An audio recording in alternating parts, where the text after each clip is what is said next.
Welcome to the Arsenal Vision post-match podcast. Well, then Perez has got the better of it, and he looks to get the better of Schmeichel, and he's done it. Wilson's going to fall here for Alexis Henry,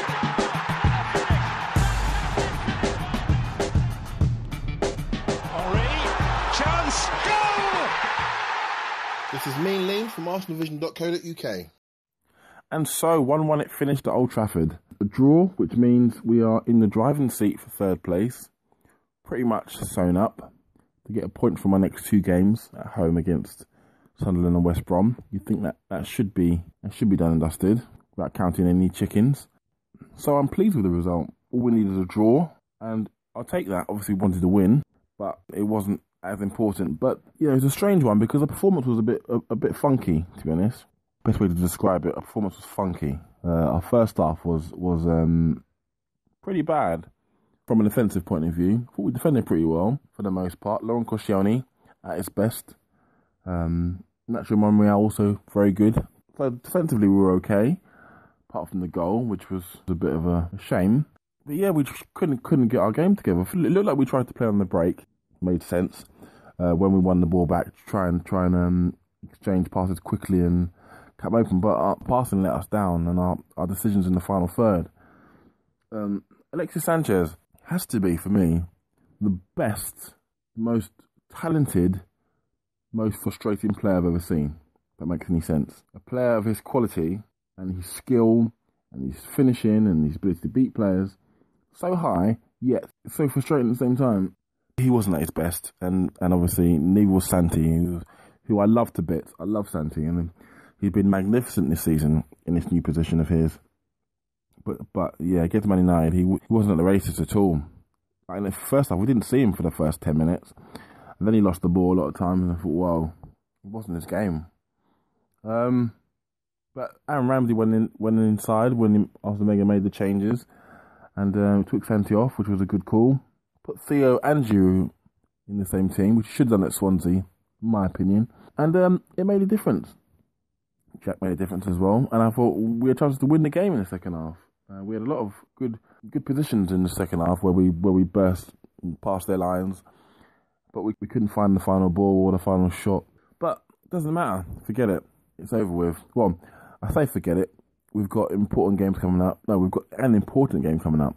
End of the season. The cup final. So I want us to get our form back before then, because we've dipped a little bit. Have done for the last few matches, to be honest. Apart from the whole City match, which we were magnificent. But that aside, you know, our levels haven't quite been the same as they were, like against Liverpool. So we need to get that back, hopefully. It'd be nice to play against Villa in good form. So hopefully, now that we've got our position sorted out on the table, almost, if we can put on a good show against Sunderland and West Brom, should put us in good stead for the final. But yeah, that's a long way to go. I'm sure Wenger will make some changes midweek. It's typical. I'm working nights now. Ever since I've started my night shift, most of our games have been midweek evening games. 2 games on Monday night. Now Wednesday, I'm missing all these second halves. So irritating. Hate missing Arsenal matches. Anyway, rambling over, I'm going to hand you over to James, Paul and Elliot to discuss the game, and we'll see you after the Sunderland match. Take it easy. Huge inquest as Arsenal goes missing for 70 minutes, but coach shows up at Old Trafford with 20 minutes to spare, and Arsenal come back to London with a 1-1 draw. It is the Arsenal Vision post-match podcast. My name is Elliot Smith, and you can block me on Twitter at Yankee Gunner. We're coming to you, for the most part, directly after, or a few hours directly after, Arsenal's 1-1 draw in Manchester against Manchester United. A lot to talk about from the game, although for the first 70 minutes, Arsenal really wasn't much of a participant, but I've got 2 wonderful guests who are, I would say, regular guests, although recently semi-regular, but they're back to being regular today, thankfully for them, on the podcast. The first is Gooner Fanatic 49 on Twitter. On the podcast, we call him James. Hello, James. Hello. Hello. How are you doing? And our other participant in today's discussion, where I will whine and moan and come up with questions about what's not good enough about Arsenal, is Paul. You can find him on Twitter at PosnaninMyPants. But on this podcast, you can just find him as Paul. Hello, Paul. Woohoo! There's his trademark. If you haven't listened to the podcast before, you'll be hearing that from Paul. Although sometimes it's a sadder woohoo than that, depending on the result. It is, yeah. You want to give us a middle ground woohoo? That was too ebullient, Paul. No, I'm buoyant. I'm buoyant on this one. All right, I'm sticking with woohoo. All right, fine. We'll stick with that. But we will see if my questions and general topics of discussion can drag you down. And we will start with the way the game kicked off. We had about 5 good minutes at the beginning of the game, realistically. But after that, United seized control of the game and really had control of the game for a solid 65, 70 minutes. We didn't really have any joy in midfield. We didn't seem to be able to handle their wide positions, and we weren't able to create anything from the wide positions ourselves. Paul, they made really good use of their width, which I think is an interesting counterpoint with what we were able to do. And we really seemed to struggle with it defensively. Why do you think we had such a difficult time? I mean, I don't think Ashley Young is a brilliant player. I realize he's been in decent form. But what do you think in particular gave us such a difficult time coping with their wide positions? Okay, well, so I think we need to keep an open mind on this Ashley Young guy. He's actually pretty good when he's not bad. But so you know he's just going to shift it onto his right foot, right? I mean, like you should with 2 players be able to handle Ashley Young pretty easily. Yeah, well, unless you're very good. And remember that cross came in from his left, yeah. His left. So he's better than we like to remember him. But he's been crap for a while, but this season he's got stronger, and today he was very good. I think in the first half he was the difference between the 2 teams in a way, because he constantly gave them a threat and an out ball to recycle it back into Fellaini, which was the big threat. Mm-hmm. I think a lot of our problems, I'd be loath to go and criticize individual players, because I think our failing was a collective failure in that first half. Mm-hmm. But the one area of that field where there was a battle that we were losing was Bellerin versus Young. And especially during the first half, I thought Bellerin did better in the second half, ironically, even though he eventually got substituted. But I think that put all kinds of pressure on us. Every time we were poor at transitioning out of defence when we got the ball. We were kind of playing the Manchester City format of sitting back. I don't know whether that was deliberate or we were just, it is not surprising that you go to United and they have a higher level of energy in the first half and they take us to task and we struggle a little bit.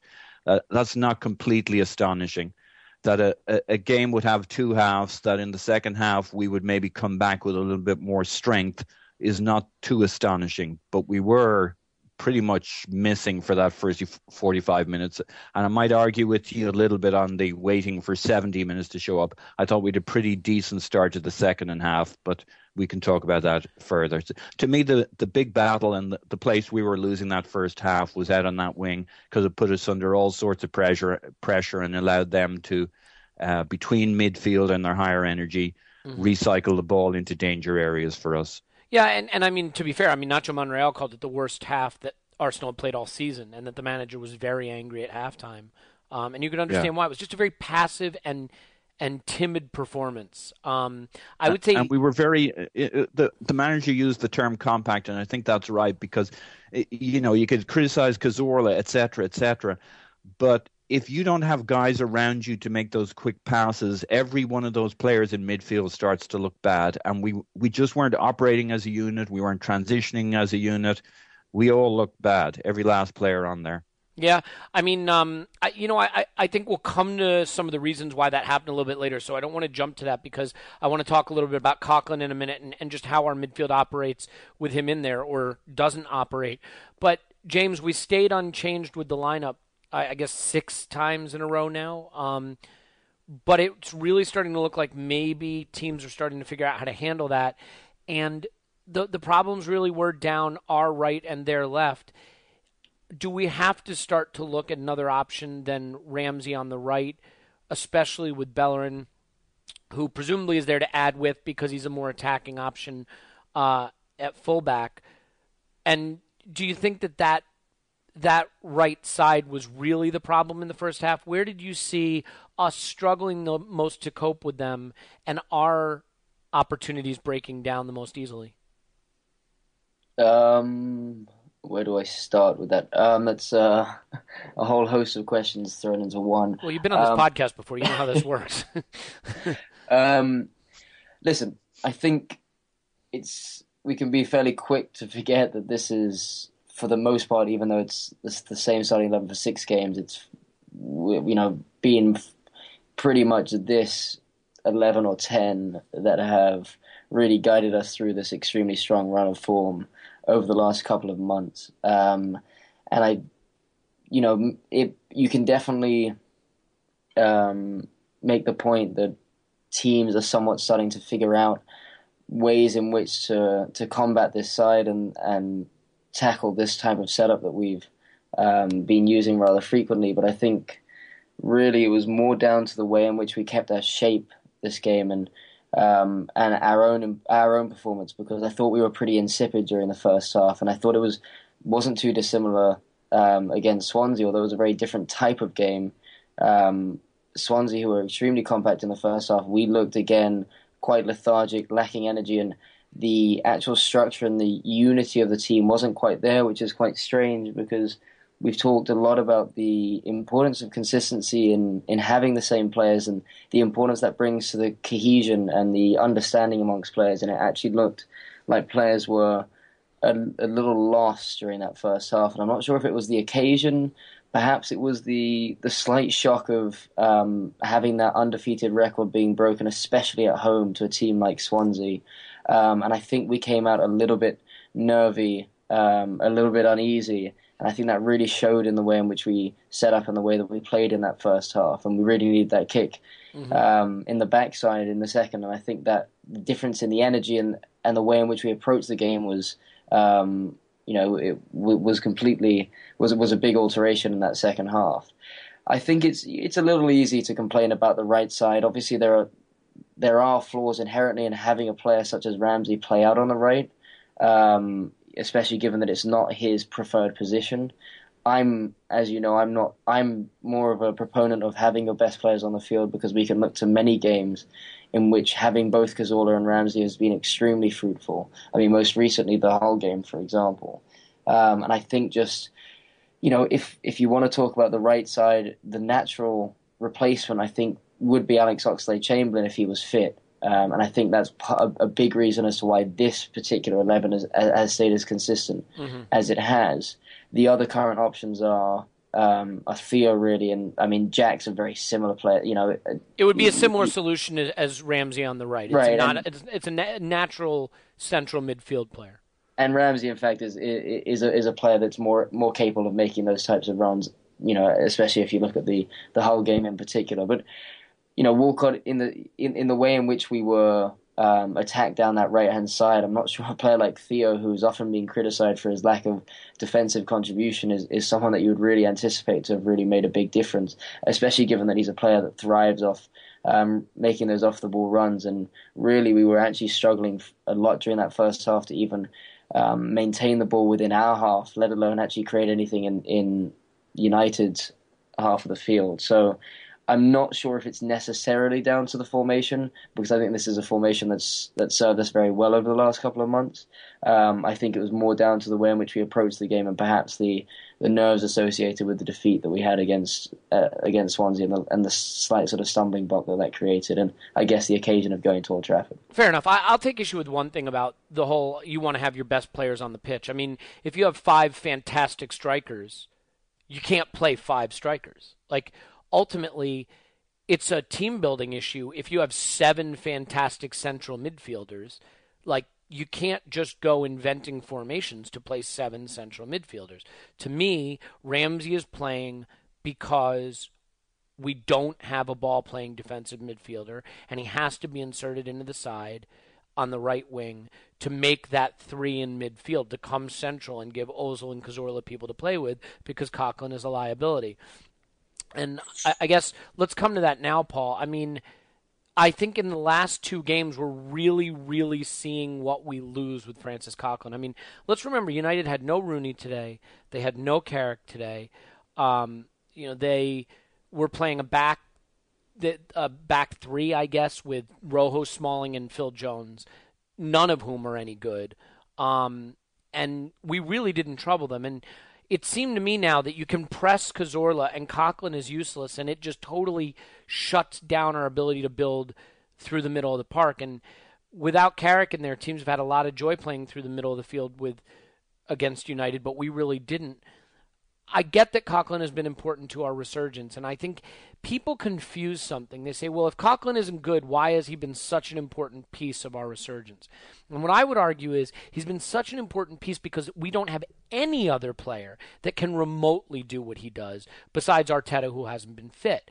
But just like Coughlin in the side, our win-loss ratios when Arteta has played the last few seasons versus when he hasn't have been eye-opening. I mean, you've really seen a clear difference. So I think Coughlin's been important because we don't necessarily have anyone else who can do what he does, but that doesn't mean that he's not limited and that he's not hurting us in other ways.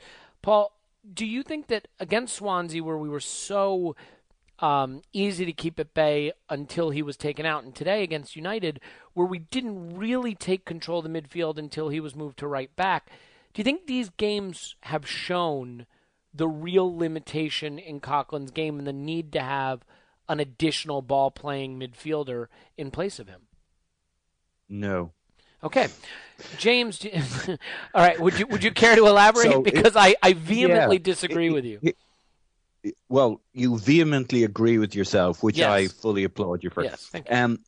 The first thing I would go against that is, I'm sorry, we were a significantly better team from the start of that second half. If you think of the changes when the subs came on, there was a 5-minute lull after we brought on our subs where we stopped having the upper hand. It was almost like those subs killed us. Now, It worked out great in the end, but we had the momentum before that. Coughlin was on the field. We were playing better. The biggest offender in the first half was we ran into a buzzsaw of a Manchester United that isn't the greatest ever Manchester United team, but they don't need to be. They've got a lot of good players that they spent a lot of good money on at Old Trafford with the crowd behind them, energy high.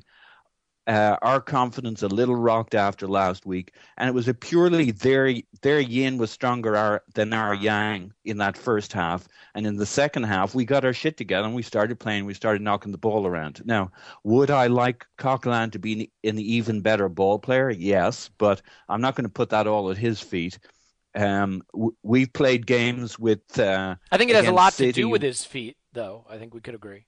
Well, but I think that's harsh. I think his ball playing in the first and second half was not our biggest problem by any means. I thought he actually handled the ball reasonably well. Santi had more trouble connecting the dots than most. And again, I still think it's because as a team, we didn't transition. We weren't compact. It was like we were in a little bit of shock or hadn't got our heads into the game. And in the second half, having got to kick up the arse, we came out, worked together, worked for each other, gave each other options. You know, Coughlin and Cazorla played against Manchester City and we beat them 2-0 in a similar scenario. There's no reason with Coughlin that midfield and with Ramsey over on the right as an extra ball player and Ozil and Sanchez. I mean, Sanchez was invisible for most of the game. Mm-hmm. Ozil was largely invisible for the first half. It was a collective failure, and I'm not buying you can put it all at Coughlin's feet. There, I'll take a little breather. I get that. I mean, I think, look, this isn't a case of he's terrible or he isn't terrible. He's excellent at the defensive side of the game. I think he is very, very limited in possession, and in two ways. And I know Naveen talks about this a lot, but it's something that I notice. He doesn't move into the positions or occupy the positions when we're in possession that gives his teammates lanes to pass to or moves the defenders around. He just doesn't have that positioning awareness. And so you talk about Cazorla's poor play, and I thought Cazorla was pretty poor. You can press Cazorla and shut down our whole midfield that way. And I think that's the biggest difference we see between the way Coughlin plays and the way Arteta plays. Coughlin is a much stronger defensive player, in part just because of that, his athleticism and his determination. But with Arteta, he will routinely be our top passer in the side. 80 passes, 90 passes, 70 passes. Coughlin played 33 passes today. Nacho Monreal had more than that. Olivier Giroud matched that. Ozil, Ramsey, Nacho, Mertesacker, Koscielny, they all had that many passes. David Ospina almost did. And I think what that shows, it's not that he can't pass, it's that he's not making himself an option for his teammates. And I do think that creates difficulty. And I will agree with you, Paul, that we did improve in the second half. And Arsene Wenger, after the match, said one of the adjustments we made is we got closer to each other. We became more compact. The players were too far apart in that first half. And I agree with that. You saw just a lot of players on the ball for Arsenal who didn't have options near them. I think Coquelin has been a brilliant fill-in for Arteta since his injury, and there's no denying that. And he's greatly enhanced the defensive side of our game. But I do think that we should have been able to dominate this Manchester United midfield, and we should have been able to get running at them and put pressure on Jones, Smalling, and Rojo. And one of the reasons I think we failed to do that is because we are short of an option in midfield to move defenders around, to play through the midfield and create momentum into the attack. James? I think the other reason, if I can just add one last point, I think the other reason it's a little harsh on Coquelin is particularly in the first half, he was occupied or preoccupied with Fellaini and making a lot less of a factor than he would have been in the midfield. Now, yes. That's a fair point. There was a big battle there.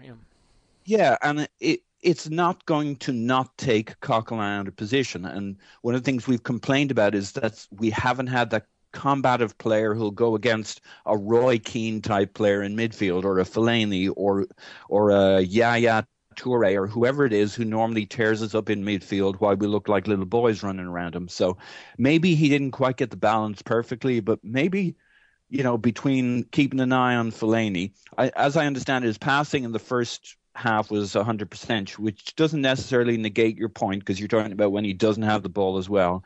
Yeah, my bigger point isn't necessarily, because I don't expect him necessarily to be making the through balls and the key passes, but being available for his teammates to cycle possession and move players around. Create those spaces and those lanes to build up through midfield. I think that's more what I was talking about. Sorry, Paul, I totally cut you off, though.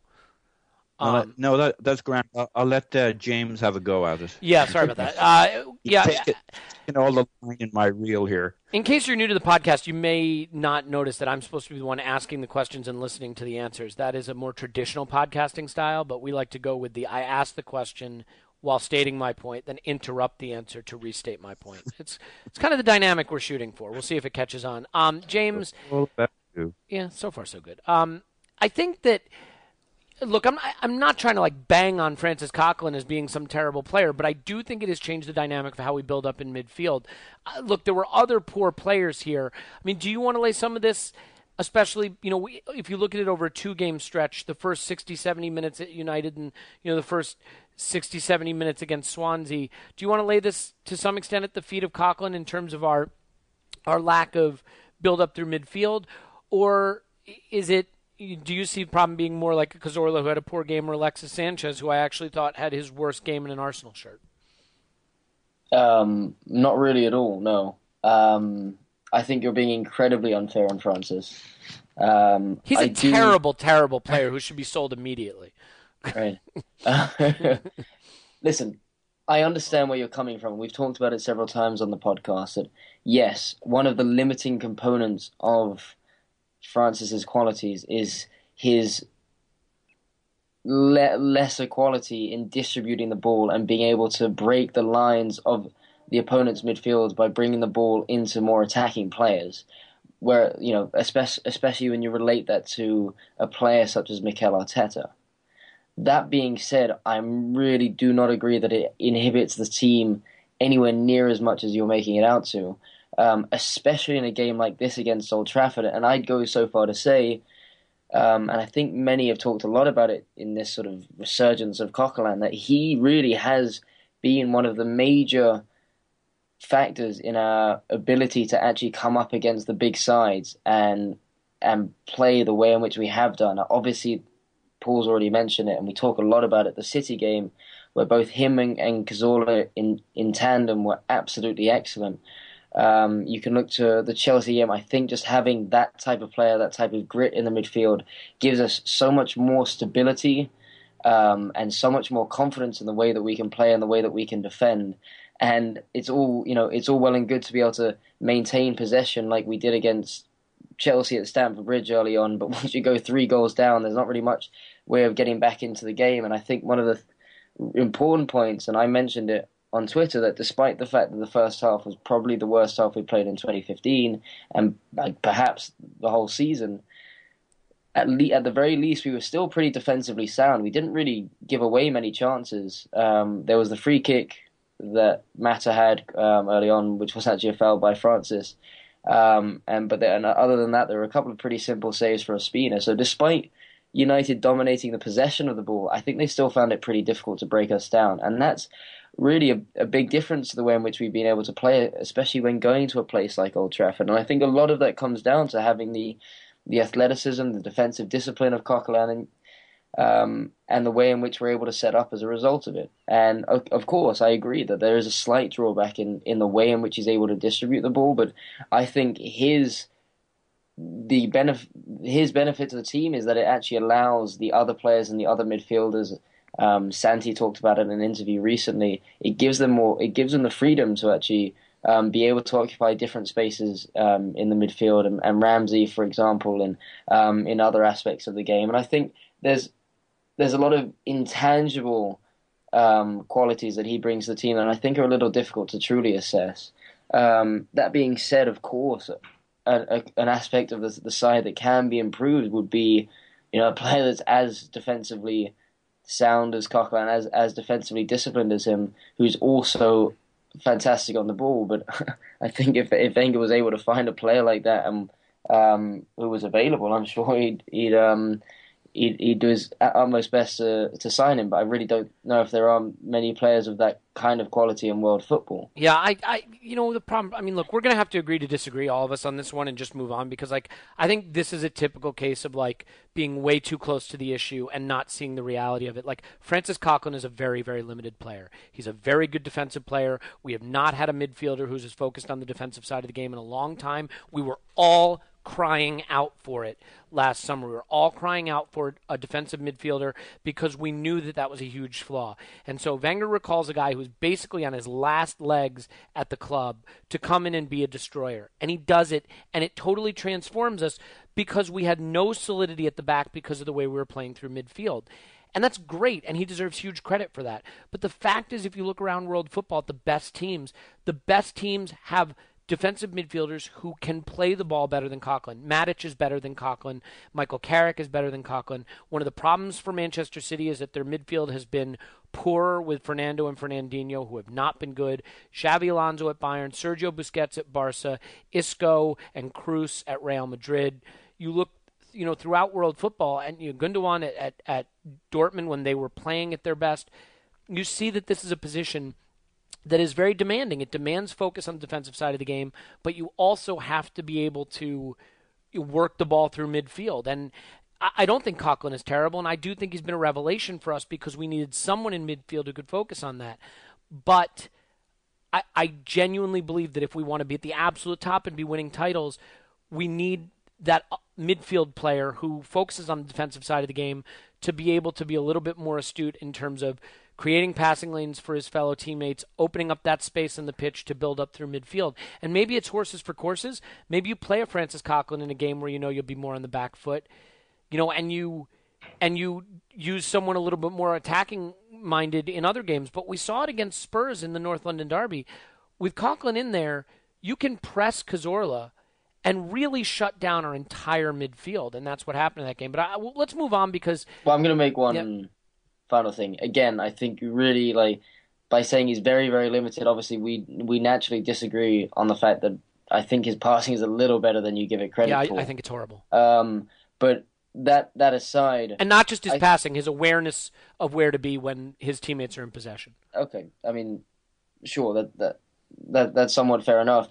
But I think in saying that, you're actually... Although I appreciate you're saying he is very good defensively, I think you're doing a disservice to just how integral he has been defensively and how strong he's been defensively, at least on the showing from January up until now. Because of all the defensive midfielders you mentioned, from Cruz to Gundogan to Xavi Alonso, etc., and admittedly, I don't watch world football anywhere near closely enough to truly have a strong opinion and judgment on those types of players. from my point of view, having watched Coquelin as closely as we have done, his defensive side of things is stronger than a lot of those aforementioned players that are at the top of the game. And I think especially for the way that we play and the frailties that we've had and the way in which we've been able to change our approach against the bigger sides, that's almost even more integral for this Arsenal side. But I'm sorry, but it may be true that his defensive side of the game is stronger in some respects. I mean, everybody wants to trot out his tackling and intercepting stats, but Laurent Koscielny has more tackles and interceptions than a lot of midfielders too. If that's the only role you play in a team, you better be good at it because he is absolutely a specialist. And I won't deny he's a specialist we need. But there are, Catamol, right? Catamol is a better defender than Xavi Alonso. But you couldn't put Catamol in Bayern Munich. It wouldn't work. So I think some of this is also down to how we want to play as a team. And I do think Coquelin's inclusion is a big part of the reason why we're playing Ramsey on the wing. And I know this is more of a Naveen idea, something that he's been talking a lot about, but I think it's to help us maintain possession as opposed to having a natural winger like Theo out there, because then you really don't have a lot of possession-oriented players. Let Paul jump in real quick. Pile on me. Tell me how wrong I am. Well, the one area where, I agree with James. I think you really are hitting him too hard on the passing. But the area where I think you have the most, if you like, strength in your argument is his positioning without the ball in terms of his smarts and intelligence for opening up passing lanes and giving options to other people without the ball. But the one thing I'll say in his defense is this is his first half a season in this position. He's been really in and around the team as an odd jobs man for us. At Freiburg, he was trying to get on the pitch as a winger. At Charlton, he had a few games as a central midfielder, and they decided they'd start building the midfield around his defensive midfield positioning. But he's never really played this position against top teams at the top level. And it might take us another season before we find out what kind of smarts he has to absorb the lessons that we're all talking about. I certainly think he looks a little uncomfortable, and almost his routes as a midfielder look a little bockety when you should see a nice smooth curve as he confidently moves to the position to wait for the ball or to draw another midfielder. So we'll certainly see all of that. He looks a little awkward without the ball, and he doesn't always take the best positions, but not bad for a first season. I'll say that for him. And again, I feel like I'm being backed into the corner, making it sound like I'm saying Coquelin isn't good and I don't like him. I mean, I am so appreciative of the work he's done. I don't know that we get into the top four without Francis Coquelin this season because there's no one else at the club who could have done what he did. I just think going forward, and really, I'm talking about challenging for titles in Champions Leagues, not top 3, top 2, top 4, but at the very, very top. And I just wonder if we can play. I mean, look, in 2 games where we've needed a goal, the manager has moved Coquelin out of the midfield to help get that goal. When we used to need a goal and Arteta was in the game, he never moved Arteta out of midfield to do that. I think there's a subtle acknowledgement that what Coquelin is doing is a specialist role, and he's doing it brilliantly. I just think personally, if you press Cazorla and Coquelin's in the team, you can really shut down our midfield. And we saw that today. Let's move on and talk about more of the stuff that happened in the game. I think it's a good, vibrant discussion about a player who's been very important for us. And it'll be interesting to see if the manager believes in him to take the next step, as you're alluding to, Paul, and become a little more comfortable in assisting us when we're in possession. But look, for as much as we just spoke about Coquelin and his limitations and his skill set, there were players today that were not very good. Let's talk about Alexis. He really is a soloist. We've known that since he arrived. He's a guy who likes to do things on his own. He wants the ball played to feet. He wants to dribble and beat a man. It hasn't been coming off for him lately. Today, and this is just my opinion, I think he had his worst game in an Arsenal shirt, as I alluded to before. James, on days like today when it's not coming off for him, I mean, he isn't really a good passer. He's never been a great passer. He's a destructive player who creates chaos. What do you think it is that's not coming off for Alexis right now? And is this a case of we're still, even this late in the season, trying to learn to play and build up an attack with a player like Alexis, who's very different from the style of player we've had before? To be honest with you, I think a lot of it just came down to the fact that he just had a really off day today. I couldn't, I couldn't disagree with the fact that it was potentially his worst performance in an Arsenal shirt. Although I might be that I may well be forgetting a couple of bad performances he's had in the past, but nothing he really did today, aside from a nice ball that he played into, I think it was Giroud at some point in the second half, really came off. He was as poor with the ball at his feet as we've seen him. He's, one of the things he's normally excellent at is, whether in our half or the opponent's half, is his ability to cut back in with his right, skip around a couple of players, even if it means coming back towards their own goal, but just to sort of relieve the pressure and retain the ball and then sort of swing it out to the other side of the field. And we didn't really even see that from him today.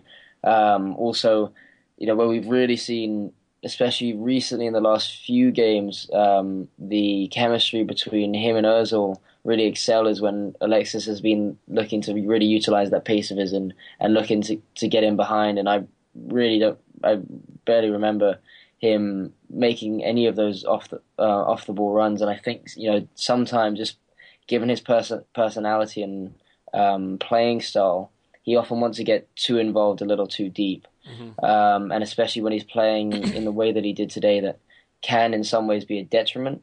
I think he also wasn't helped just by, especially in the first half, as we've talked about, the lack of structure that we had, the poor performance across the park from all of our players, and the lack of fluidity amongst the midfielders in particular, makes it even more difficult for a player, a soloist like Alexis, to really make a stamp on a game like today's, because when you have a player who's taking the risks that he does, and who's naturally, even when he's playing well, is going to lose the ball a good few amounts of times, you need the rest of the team to be cycling the ball and maintaining possession and keeping a fluid style of play for the most part. And I think the combination of the two really added to just, really compounded Alexis' performance on the day. And I think, that could be natural, especially for his type of player, just because of it being such a high risk, high reward style, that in certain games, especially when he's up against, albeit I know on paper, Rojo and Smalling don't necessarily sound like the best sort of defenders in the Premier League. Let me correct you. They are not good at defending. That would be the right way to say I don't know. I mean, United have certainly been improving this part of the season. Crystal Palace took them apart. They were very unlucky not to win that game. I mean, I guess part of the problem for me is I don't buy into the United resurgence. I think without Rooney, without Carrick, that is a very, very average United side that is very beatable.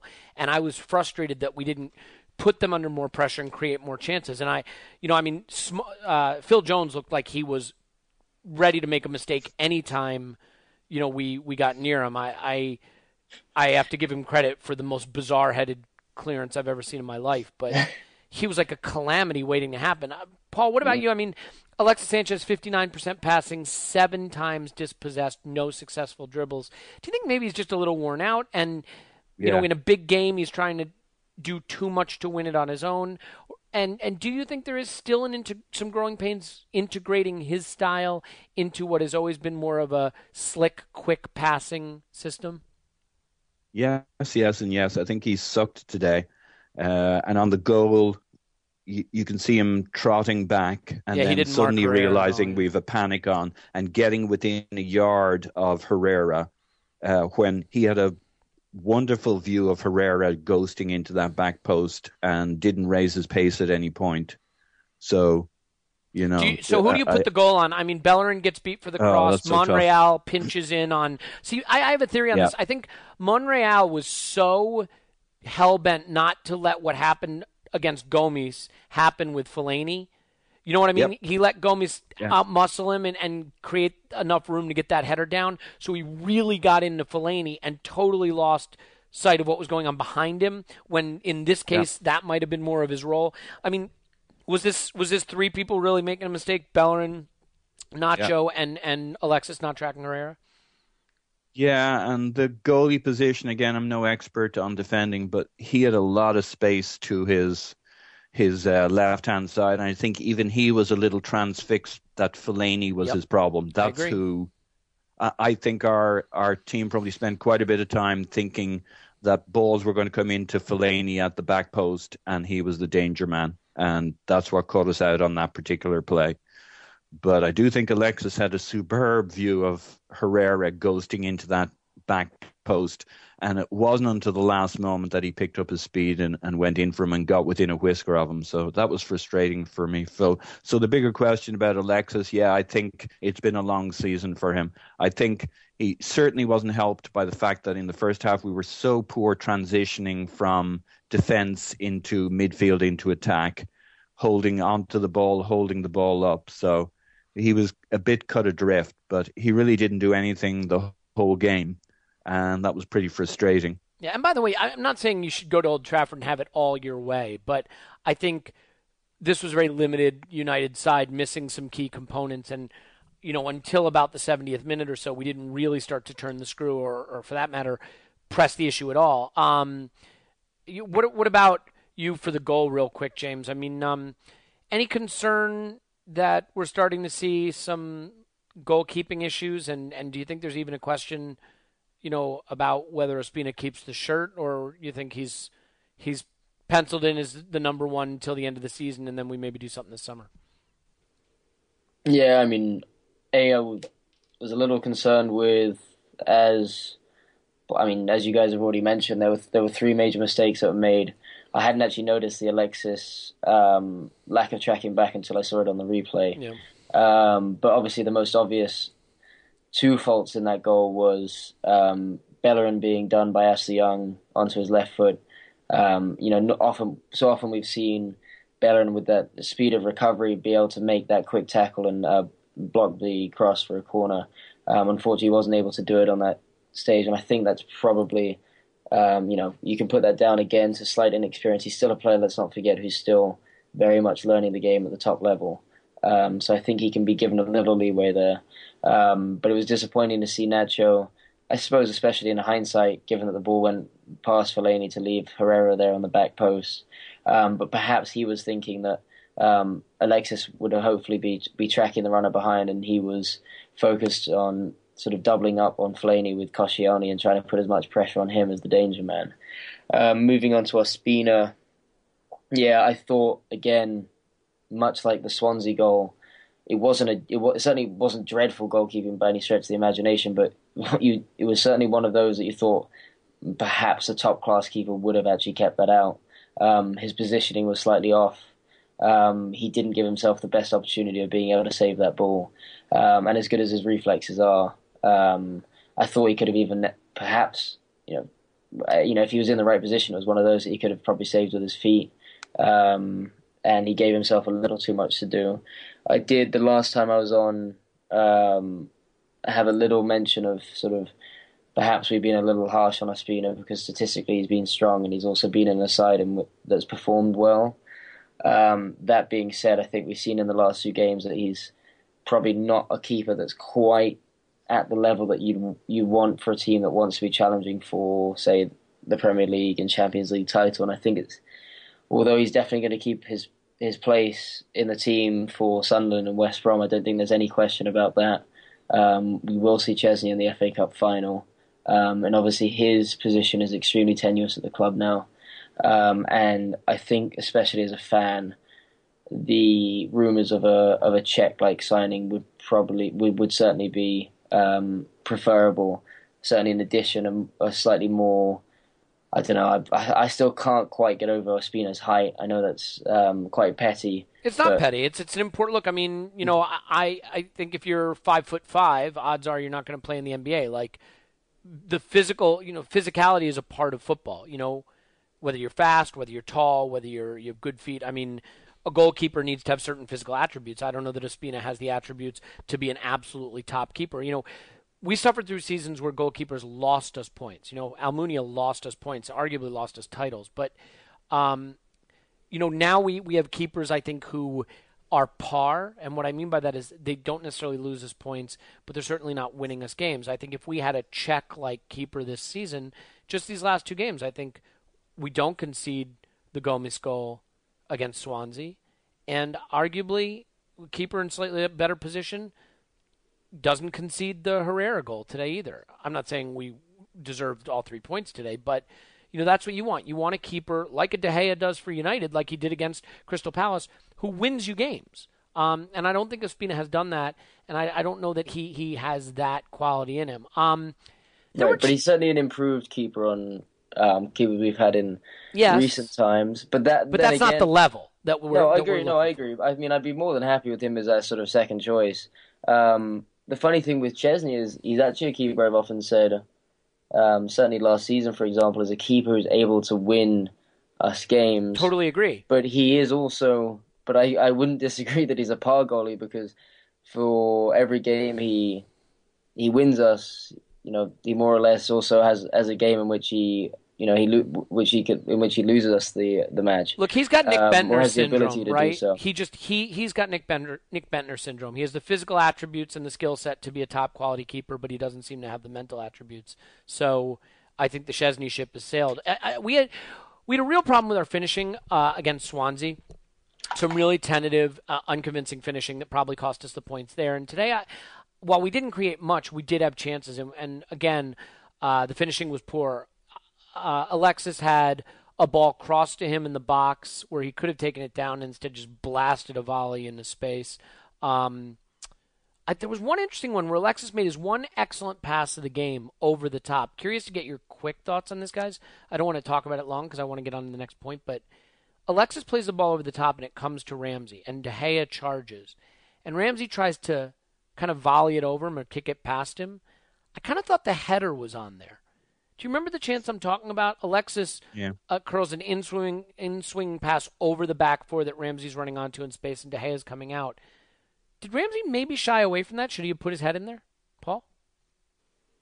I didn't spot that. I just wished he'd had a better line as the ball came down. Mm-hmm. Maybe a fraction more pace, obviously, against Rojo.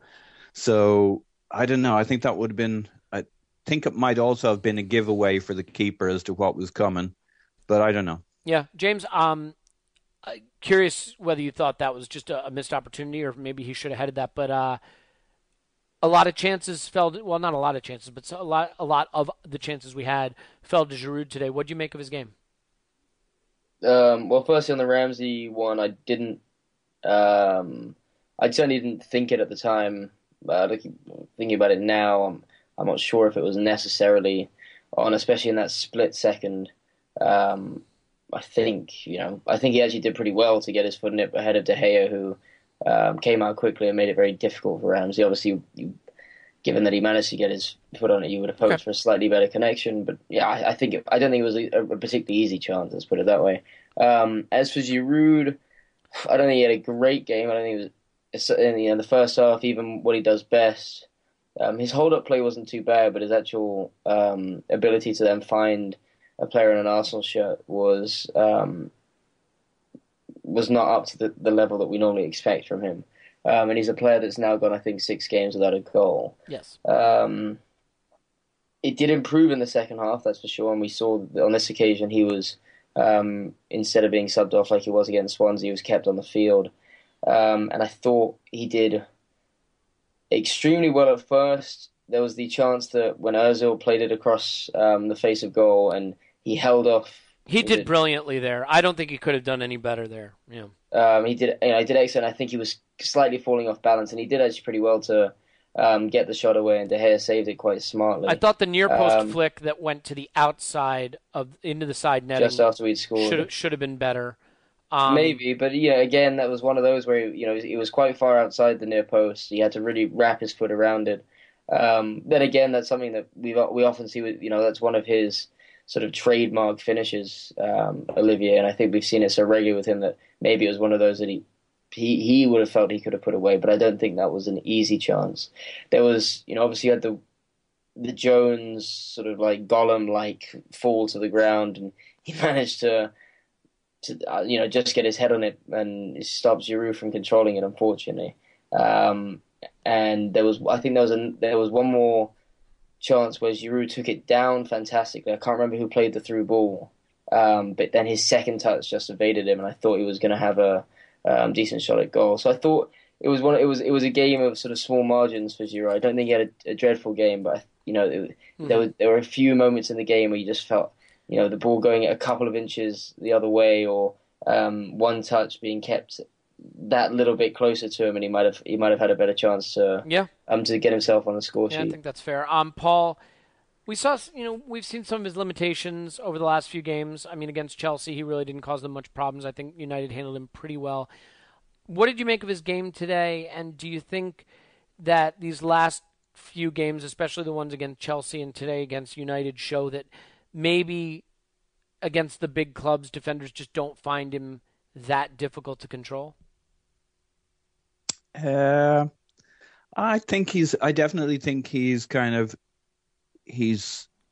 lost a little bit of confidence, maybe. I thought he was okay today. I thought it was a bit of a mixed bag. I think he's also suffered, especially in the first half, from the same issues with transitions and link-up play with the rest of the team. Thought he was much better in the second half. I do take issue with we only started playing that 70 minutes. I think we were the stronger team pretty much throughout the second half. Fair enough. A lot of the good chances we had, including the Rambo one, the Alexis one, a Giroud one or two, were all before the changes. So I think it was even more obvious that we were running the show after the goal and therefore after the substitutions, as I think United's butthole froze and we went after them, and our substitutions were pretty attacking.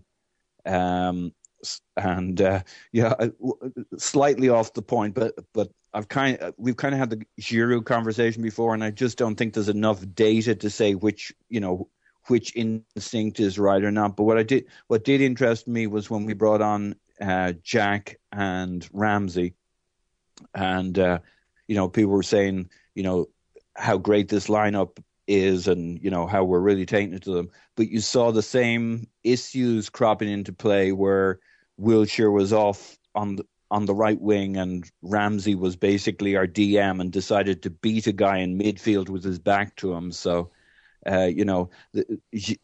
we looked a lot better as the game went on, but we're also more and more open as we were attacking. We could have done a classic Arsenal screw up towards the end, and I think it reflects on Giroud in that I thought he had a much better second half and looked more dangerous and was much more involved in the play. But that's true of all of our players. There were a lot more players to ping off and people doing creative runs, and he looked a lot better in that second half as we became more and more progressive, but also more and more open at the back. Mm-hmm.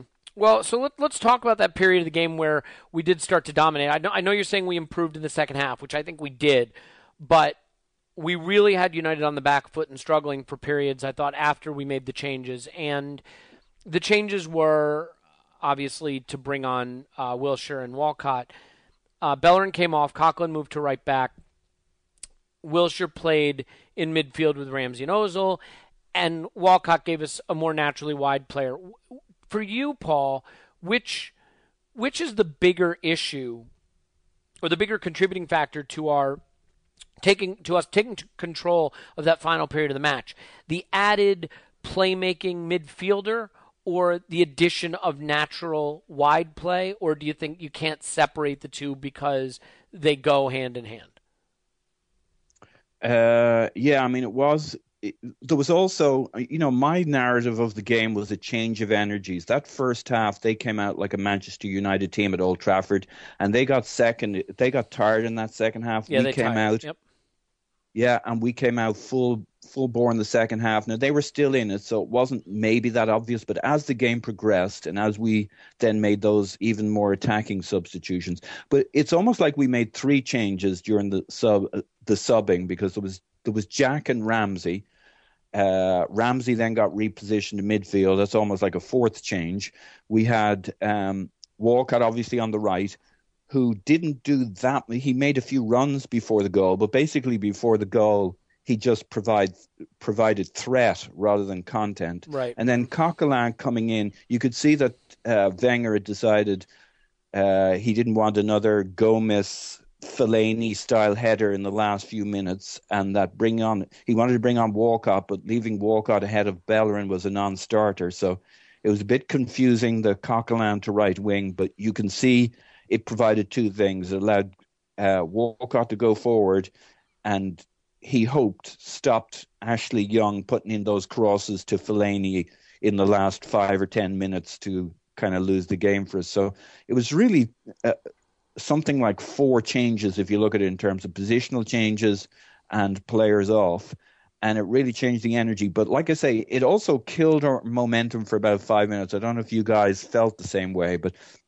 at the instant those subs came on, we went from being the attacking team to kind of having to re-find ourselves. Yes, there was the threat from Walcott, but our overall play was a little muddled there for a few minutes before we got going again.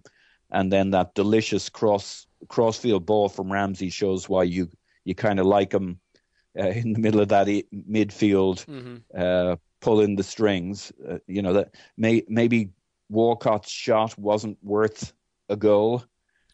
Cross come shot, but do you think it was a shot or a cross? That ball was a cross for sure. It seemed to be heading straight through the legs of their full back, straight towards their centre back. But I mean, to be fair, what Walcott does, apart from providing threat and putting them under a lot of pressure, which causes mistakes, the quick feet means he gets a shot off quickly. That's why he got his deflection and he hits it nice and hard. All of his attributes contributed to a bit of a jammy goal that went in our favour. And a jammy goal at Old Trafford is probably the most delicious kind of goal there is. So, credit to him.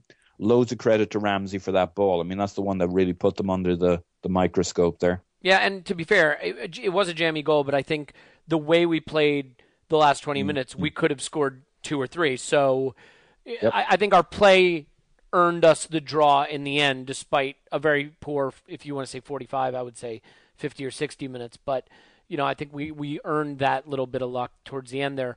For you, James, when those changes are made, is it the addition of the midfield, the ball-playing midfield option in Wilshere, or is it the introduction of natural pace and width in Theo that really makes the difference?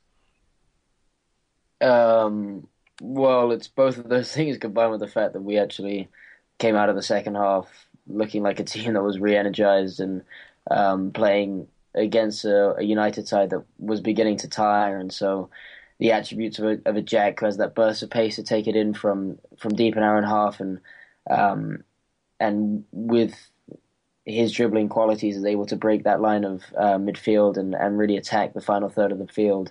And obviously Theo, who looks to really occupy those spaces in behind United's back line, that the combination of all three made us a much more dangerous proposition. But I think there are also arguments to be made that it's through virtue of waiting until that point in the game to introduce those types of qualities to the team that allowed those aspects of our side to flourish in the last 20 minutes. I think a big difference was, especially given the way that Santi had played throughout the match.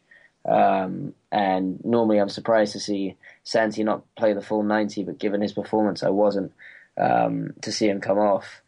Was that change to then bring on an Aaron who I thought was extremely composed with his back to goal, deep an hour and a half, his ability to turn around a player and recycle possession and drive forward, and obviously as Paul mentioned, the vision and the execution of that pass to Theo Walcott was absolutely superb. If you watch it again, I mean, from how deep that ball is, to spot the run and to make that ball, I mean, it's a game-changing moment, and it's actually those attributes, the ability to turn on a man and recycle the ball and push forward, is something we often associate with Santi when he's playing well. But it's a testament to the squad to be able to change it in the way that we did, and so effectively. Mm-hmm. That being said, I think certainly at the time I was very surprised to see Bellerin come off and Coquelin move to right back. It just didn't seem to make much sense. I didn't see the reason why a Coquelin shouldn't be brought out directly. Obviously, as we've seen when we're looking for a goal, Coquelin's the man that's sacrificed in the middle, which makes perfect sense given Ramsey's ability to both add somewhat defensively and of course his attacking impetus from deep. But I actually, that being said, I do tend to agree with what Paul said. Perhaps Coquelin is a more defensive-minded, even when he plays at fullback, relative to Bellerin. Bellerin, a player who might be more inclined to make the more marauding runs, especially when chasing a game. And perhaps Arsene didn't want to leave that space for Ashley Young to attack into on the counter. That's how I interpreted it, by the way. I thought he wanted a slightly more physical, more defensive-minded player at the fullback position with Theo on, and basically Coquelin moving there would just sort of sit deep and protect the right flank, as opposed to a Bellerin who would try to get involved in the attack. Also thought Bellerin, having not had a great day with Ashley Young, maybe the manager thought that Coquelin, because of his slightly added physicality and maybe better on-the-ball defending, would give Ashley Young trouble. Ironically, about the first time Ashley Young came up against Coquelin, he nutmegged him and went right past him. But, overall, I thought that was the idea. Look, ultimately, I think the question here is, nobody's going to say Arsenal played well in the first half. It is easy sometimes to read too much into any game and start drawing conclusions. As you can probably tell, I'm a little frustrated because I thought this was a United team that was there for the taking. Having watched them against Palace and how poor they were and seeing the players they're missing. The question I want to ask, and we'll wrap it up here, is just full-time 1-1, happy with a point? Or do you think realistically, looking at who they had out on the pitch today, this is an opportunity to go and get all 3 points at Old Trafford? Paul, obviously you would have wanted to win, but in terms of satisfaction, level of satisfaction with the outcome, where do you stand? No, I was happy with the point. Arsene had a big smile on his face at the end too. I think we can come out of there with our head held high, especially because we got stronger and stronger as the second half went on. So I think it was morale raising. Mm-hmm. I tell you what I really regret is just not the opportunity for second slowly slipping away, because I think that's a big psychological advantage. So that hurts me a bit more. Yes, this United team, especially in the second half, was there for the taking. I don't think it mattered that they didn't have their best players in the first half. I don't think it would have changed very much had they had a Rooney or had they had a Carrick in the first half. I think that the second half might have been where a Rooney might have hurt you or a Carrick might have maintained some control for them. And so, yes, I do agree with you. We kind of had the run of them, especially as time went on in that second half, and they were there for the taking. But to be fair, we didn't threaten. We did quite a lot to build up and make opportunities and maintain possession and counterattack and attack in the second half. We really didn't have the number of quality chances on goal, testing their goalkeeper, that deserved to get us to 2-1, which is maybe the greater shame of it all. Yeah, I think that's absolutely spot on. And I think my biggest misgiving about this game, in general, despite the trouble we had with them handling them in wide positions, is that we didn't give them more trouble. I'm not too concerned about how we defended, and in general, I think our defending has improved, despite the fact that I think we need a better goalkeeper. But we just didn't test them enough and give them enough of a problem in their half and final third. And it's a shame because I do think, De Gea aside, that is a very vulnerable United team. James, final thoughts. Happy with the point or feel that it's an opportunity missed? No, I'm definitely happy with the point, especially in the context of the game.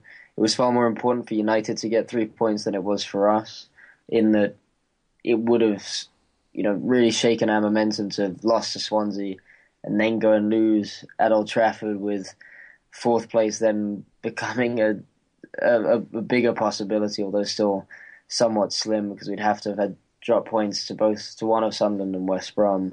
But now I think, especially, you looked at, if you listen to Wenger's comments and Walcott's in particular, where he mentioned the draw to the players felt like a win.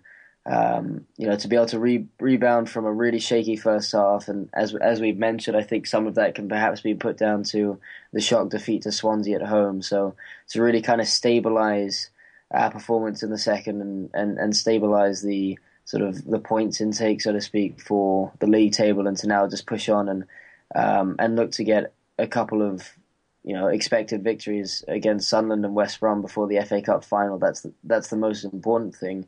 In the grand scheme of things, I'm not sure an Old Trafford win, although I agree it was somewhat up for the taking given their team, their squad. I think is still somewhat underestimating how difficult it is, especially in big game context like this, to get even a point there. I think, however bad you may think they've been this season, they have one of the best records against the top four sides this season. So yeah, I mean, I always, to be honest with you, expect to lose when we go to Old Trafford, and to come out with effectively 4 points out of a possible 6 this season, and in fact, the FA Cup final, the FA Cup game as a knockout game was worth even more than 3 points to us. So really, when you look back on it, I think that's a fantastic take. I think the really big disappointment was obviously that the result at home. But I think it's promising, especially given the way in which we played in the second half. And I think that will give us the necessary grounding and sort of rebound following the Swansea defeat, to push on now and look to finish with 3 strong wins, hopefully, for this season. That's it. I mean, it's obviously, as much as we'd like to beat Sunderland and West Brom, it's all about the cup final now, and it'll be good for morale having not dropped all the points today, and I think it will give us a chance to go out, as you said, strong. I mean, it's sad to see the season almost over, but I think there's a chance to finish on a positive note, and losing today certainly would have soured that. Saving a point, I think, keeps us, at least for the most part, trending up. Obviously, all of that will depend on what happens at Wembley on the 30th, but if that goes in our favor, then I think we'll feel really good going into the summer. And a summer where, Alexis aside, we should be able to have a pretty decent preseason, prepare for an early start to the season, not have a qualifier to worry about, and potentially avoid the bad start to next season that we suffered from this season. I think we'll leave it there. This has been a podcast where I've taken myself way too seriously, and I need to have a long think about that and make sure it doesn't happen again. The good news is I get to get right back on the horse on Wednesday, but in lieu of a horse, I can just get right back on the podcast when we'll be facing Sunderland at the Emirates. I want to thank both of these wonderful people who saved the pod from just being me ranting and raving mindlessly. First, Paul, you can find him on Twitter at PosninInMyPants. Paul, as always, it was a delight. Yeah, likewise. Thanks, guys. He says, without meaning it whatsoever. Have a great rest of your weekend, what little is left, and we'll talk to you on Wednesday. And you can find James at GoonerFanatic49 on Twitter. James, thanks for putting up with me in my argumentative state today, but it was a pleasure to talk to you. Cheers, Elliot. Have a good one. Thank you. And in case you're wondering why I am in such a sullen and argumentative mood, it is my 40th birthday today, so I am incredibly depressed. This time last year I was celebrating a 30-something birthday, which is not depressing at all, and we were winning an FA Cup final. Today we were scraping a draw at United while I was facing the rest of my life sinking into obesity and impotence. So, a morass of obesity and impotence. Exactly. But it's going to be a lighthearted, frothy pod on Wednesday after we maul Sunderland like 7 or 8-0. So we'll look forward to that. Guys, I appreciate it. My name is Elliot Smith. You can block me on Twitter at Yankee Gunner. Strongly recommend it. That's been the Arsenal Vision podcast for today. We'll talk to you Wednesday. Cheers. Happy birthday to